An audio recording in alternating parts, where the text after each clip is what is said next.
Hey guys, and welcome to Pheas Airsoft, where today I'm going to be unboxing this Double Eagle M91G UTR556.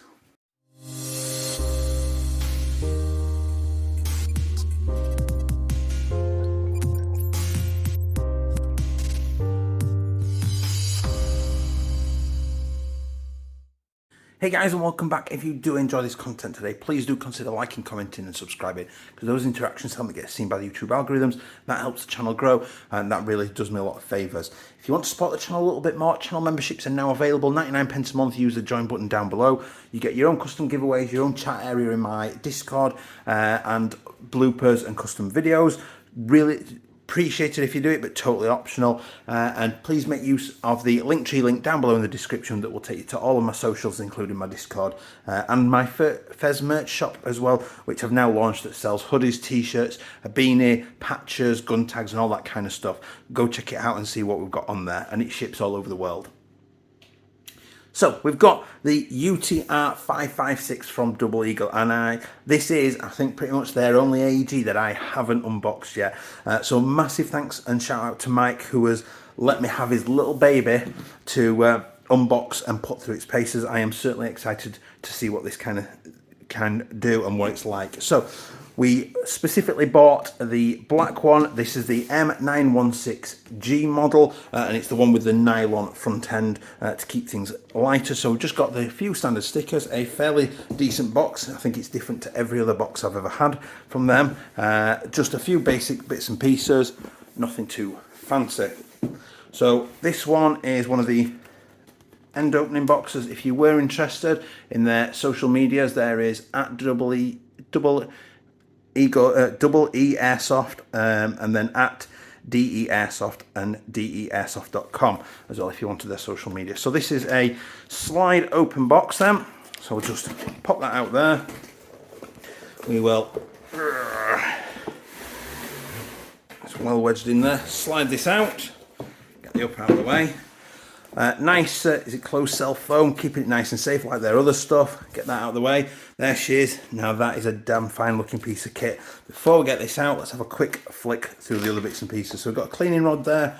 We've got a metal M4 high cap. We've got our little manual going through, actually correct to the AEG as well. That massively impresses me when it's always correct to the actual specific model. Got obviously about removing the mount rail, which even shows you how to remove it as well. I like that. It's good, useful manual. How to load the mag, flipping up the sights, adjusting the hop unit and cleaning it. Nice little manual there. We've then got our standard, because this is originally from Taiwan gun, bought in the UK, English, Polish, manual, and then we've got our programming guide. I will put a link down below to the video that I did that tells you how to program the MOSFET in this, so I'll put a link to that. But you've got nice, fairly simple to follow illustrations there on how to set your MOSFET up. So we'll get those out of the way. We've then also got a little box of bits. I like that they do this, so just going to be gentle. There we go. Michael was gentle. Little silica gel, got to have your silica gel. So we've got a couple of rail panels. So these are not for attaching anything per se. These are just decorative panels just to go on. They do look a little bit trendy, and they come with the M-lock type bolts to attach them and an Allen key to do it, or hex head key to do it. The typical Dean's to Mini Tamiya. I was going to say an Allen key for the motor adjustment, but it's not. I did remember what it was. Must be the body pins, I assume. So there's an Allen key in there as well. A spare Dean's connector, and obviously how to wire it up, and some more silica gel. So a few nice little neat accessories in there just to sort of complete the package. And again, I just think they're such good value. We sort of paid about £160, £170 for this inside the UK. And they're just, for me, I don't think there is any better budget starter than this for what you get in the parcel. So this thing is relatively light because we've gone for the nylon front end. It's pretty well balanced. The majority of the weight is right there in the middle. Obviously if you tilt it, you're going to get a little bit of front heaviness, but genuinely it is pretty damn nice, and I am really loving the looks and the aesthetics of it. So start at the front then. So we've got a metal muzzle brake device. Now that is quite different. I am liking the design and the pattern on this particular muzzle brake. Gives me that feeling of a DMR, if anything. We've then got an M-LOK compatible hand guard. So you've got slots down here, slots underneath, slots on the other side, and you've got some rail mountings on top, as well as your flip-up sight, which I'll do the rear one as well, and see if I don't think I've quite got enough room. I haven't quite got enough room. Oh, nail it. No, I haven't got enough room to get that lined up with the height from the table to my camera. But you've got nice flip-up sights, which are also, the rear one can be flipped over for a wider aperture as well, so it's easy to acquire targets. And we've seen these before, they are nice and easy to use. So moving on to our receiver then, again, nylon receiver. There is a teeny tiny bit of wobble in there, there's no creaking. The front end, see, considering this is nylon lock, there is maybe 1 or 2 mil movement. There is virtually no movement in that whatsoever, which sort of confirms to me how solidly this is built. So moving back to the receiver then, we've got our ambidextrous selector for safe, semi and auto. We've got a nice sort of like the patterning, quite futuristic looking receiver with our bolt release as well. Now I'm guessing that should lock it back. It's not currently locking it back, but it does appear that the parts are in there, so we'll have a look during disassembly to see if that's anything going astray there.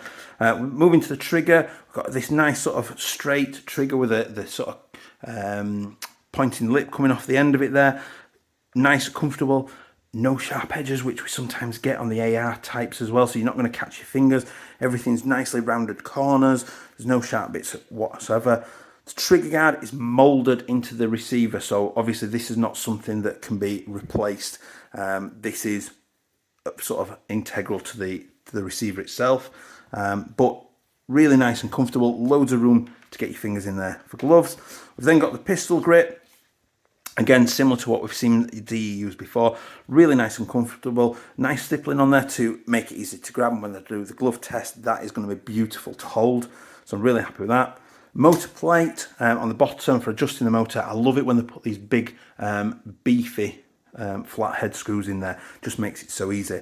Then we've got our stock, which is a nylon stock on a metal stock tube. That's 3rd position, 4th position, 5th position. So it looks to be 1, 2, 3, 4, 5, 6 position stock in total. So you can adjust it using the button there, or you can use it with this bit as well. This is also incidentally where we get into the battery, but we'll come back to that in a second. We'll flip over and have a look on the other side. So it has got a QD attachment point, quick detachment point there, so you can push in one of the QD detachment lugs to give yourself a loop on either side of there. Quite handy. We've then got obviously our ambidextrous selector at the other side of the bolt release, so that is looking like it is an ambidextrous bolt release as well, which I'm quite liking. One little missed trick here is that I would have thought they maybe could have done a slightly enhanced trigger mag release. It's been a long week, so I think it's missing out a little bit, but not a deal breaker. That is still easy to get to with your finger and drop that mag out with no issues. So coming back to the stock then, so you extend the stock fully, you pull down on the tab, pull it right down, and then the stock just releases. And it releases into a metal buffer tube that's got our Dean's wiring hanging out of it, our wiring with a Dean's connector hanging out of it, and this nice little cutout which is handy to just lift it out of the way just so you can slide a battery in.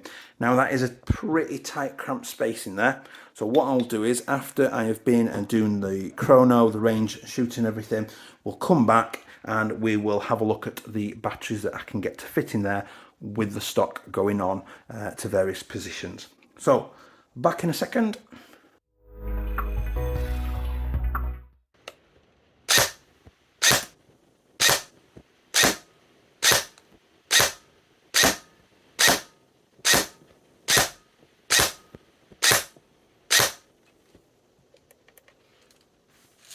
So 340.3 minimum, 347 max, average to 344.9.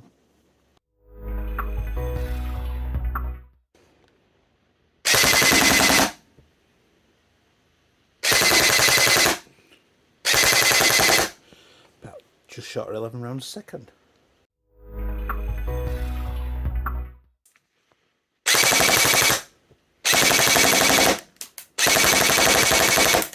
About 12 rounds a second.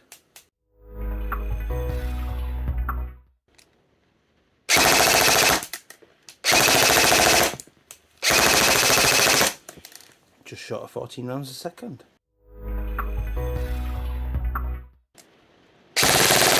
Ooh. About 19 rounds a second.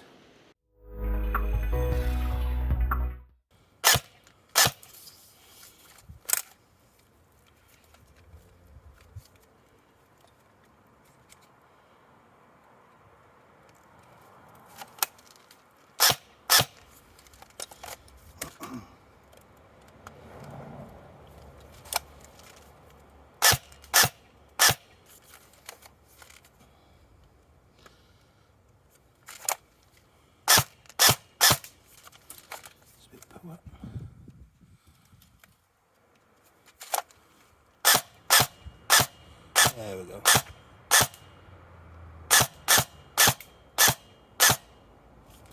Now it's scanning them.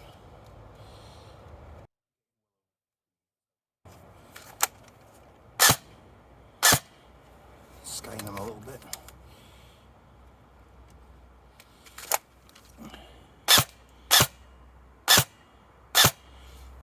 So I'm back then from the chrono and shooting test then. So we'll start with the range. Just like everything else on D, shot absolutely beautifully. Was putting out easily 45 plus meters with barely any hop adjustment whatsoever. So it is just rolling down for hop. It found its a nice good firm stiffness, so it's not likely to unwind during play or anything like that. So I was really happy with the hop, really happy with the consistency. You know, it was really pinging down range with relative ease, and there was still plenty of room left for adjustment as well for those BBs. In terms of rate of fire then, we did about just short of 11 rounds per second, averaging out on a 7.4. Fairly standard, fairly easy going. You know, it's not going to break the bank. It's still break the bank. It's not going to sort of set the world on fire, but it is, you know, standard away. There's nothing wrong with that kind of rate of fire. It's pretty good going. And don't forget, it only takes one BB to eliminate a player. We've then got an 8.4, which did just short of 12 rounds a second average. Again, a little bit snappier. The problem being that the NIM types don't hold the same capacity of battery that the 7.4 can hold in the same capacity area or volume even. So obviously would run out quicker, but still a nice respectable rate of fire. On a 9.6 volt NIM, we're getting about 13.7, just short of 14 rounds a second as an average. Again, just getting snappier, a little bit nicer, a little bit happier sounding.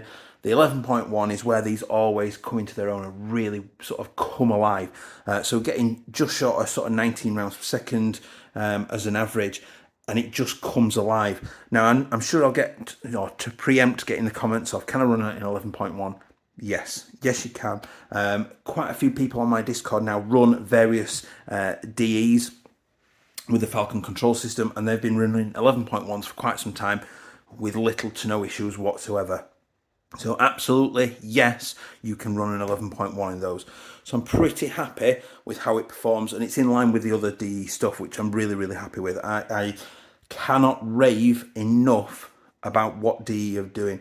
You know, their image of old is long gone. Their UMP I always used to like anyway, the M89, but the sort of the UTR, the SMG that they've done. They've even got an AR47 variant coming out, which I can't wait for. That's looking really exciting. Just everything they've done since the M906 has just been outstanding. The gearbox, the setup, just fantastic. Well done to them. I'm really, really impressed with what they're doing. And in terms of a budget starter, this is my absolute, you cannot beat this. You cannot beat something that's current from Double Eagle. They are for that kind of budget. They're absolutely outstanding, and I just adore them beyond belief. Adore them. So then, I'm going to put the stock back on. In fact, I'm going to wait. Actually, I'm going to do the gloved operation. So,